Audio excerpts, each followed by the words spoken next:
क्या होता है जब एक योद्धा अपनी जान की परवाह किए बिना सिर्फ इसलिए लड़ता है क्योंकि उसे कमजोरों की रक्षा करनी है?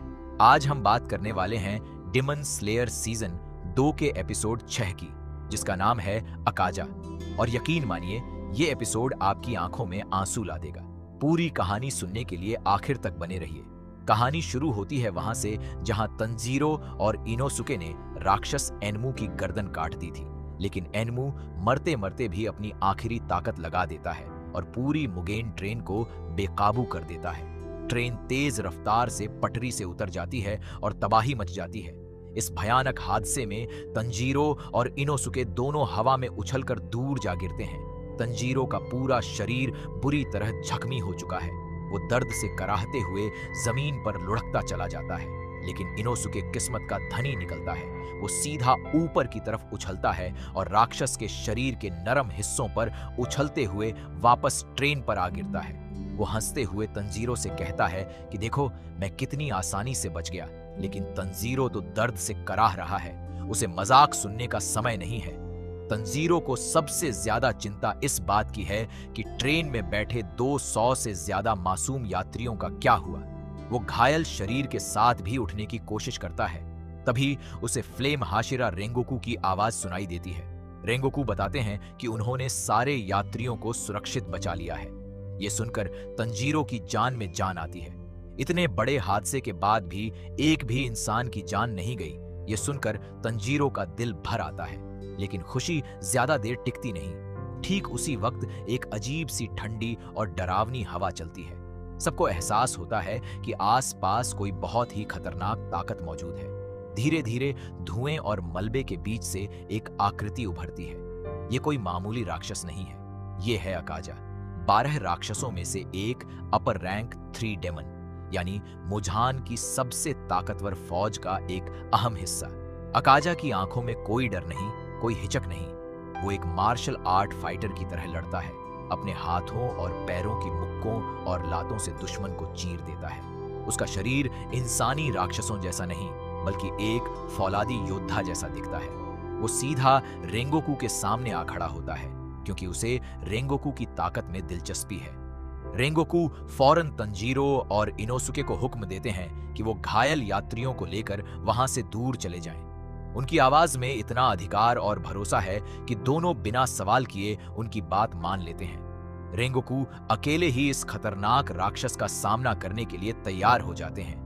अकाजा और रेंगोकू के बीच जो लड़ाई शुरू होती है, वो डिमन स्लेयर की अब तक की सबसे दिलचस्प और दिल दहला देने वाली लड़ाइयों में से एक बन जाती है। अकाजा की मुक्के और लातें इतनी तेज हैं कि हवा फट जाती है, लेकिन रेंगोकू भी कोई मामूली योद्धा नहीं। वो फ्लेम हाशिरा है, आग की सांस लेने वाला तलवारबाज। उनकी तलवार से निकलने वाली हर वार में आग की लपटें दिखाई देती हैं। लड़ाई के बीच अकाजा एक अजीब सी बात कहता है। वो रेंगोकू से कहता है कि तुम इतने ताकतवर हो, इतने काबिल हो, फिर इंसान बनकर बूढ़े होकर मरने के बजाय राक्षस क्यों नहीं बन जाते? अकाजा का मानना है कि इंसानी शरीर कमजोर है, बूढ़ा होता है, मर जाता है, लेकिन राक्षस बनकर अकाजा हमेशा जवान रहता है और हमेशा और ताकतवर बनता जाता है। वो रेंगोकू को लालच देता है कि अगर वो राक्षस बन जाए तो वो दुनिया का सबसे शक्तिशाली योद्धा बन सकता है, कभी नहीं मरेगा। लेकिन रेंगोकू का जवाब सुनकर अकाजा भी हैरान रह जाता है। रेंगोकू साफ शब्दों में मना कर देते हैं। वो कहते हैं कि इंसान की असली ताकत उसकी उम्र में नहीं, बल्कि उसके दिल में होती है। इंसान इसलिए महान बनता है क्योंकि उसकी उम्र सीमित होती है और वो उस सीमित समय में भी दूसरों की जान बचाने के लिए अपनी जान लगा देता है।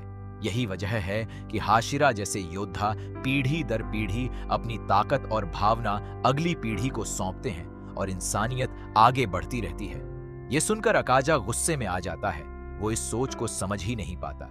उसके लिए ताकत का मतलब सिर्फ खुद का फायदा है, जबकि रेंगोकू के लिए ताकत का मतलब है दूसरों की रक्षा करना। यहीं से इंसान और राक्षस की सोच का सबसे बड़ा फर्क सामने आता है। लड़ाई और भी भयानक होती जाती है। अकाजा के वार इतने जोरदार हैं कि रेंगोकू का शरीर घायल होने लगता है, लेकिन रेंगोकू पीछे नहीं हटते। वो जानते हैं कि उनके पीछे तंजीरो, इनोसुके और सैकड़ों यात्रियों की जान है और अगर वो हारे तो अकाजा उन सबको मार डालेगा। इसीलिए रेंगोकू अपनी पूरी ताकत, अपना पूरा जज्बा लगा देते हैं। तंजीरो दूर से ये लड़ाई देख रहा है और उसका दिल कांप उठता है। वो देखता है कि रेंगोकू किस तरह अपनी जान की परवाह किए बिना अकाजा से भिड़ रहे हैं। तंजीरो चाहता है कि वो भी मदद के लिए दौड़े, लेकिन उसका शरीर इतना जख्मी है कि वो ठीक से खड़ा भी नहीं हो पाता। फिर भी वो हिम्मत नहीं हारता और अपने घायल शरीर को घसीटते हुए आगे बढ़ने की कोशिश करता है, क्योंकि वो अपने उस्ताद को अकेला नहीं छोड़ सकता। रात गहरी होती जाती है और लड़ाई अपने चरम पर पहुंचती है। अकाजा को एहसास होता है कि रेंगोकू वाकई एक असाधारण योद्धा है, ऐसा योद्धा जिससे उसे अब तक कभी सामना नहीं करना पड़ा था। अकाजा के मन में भी कहीं ना कहीं रेंगोकू के लिए एक अजीब सी इज्जत पैदा होने लगती है, भले ही वो एक राक्षस है। जैसे जैसे रात बीतती है, सूरज उगने का वक्त पास आता जाता है। राक्षसों के लिए सूरज की रोशनी मौत के बराबर होती है, इसीलिए अकाजा को पता है कि उसे जल्द ही यहाँ से भागना पड़ेगा।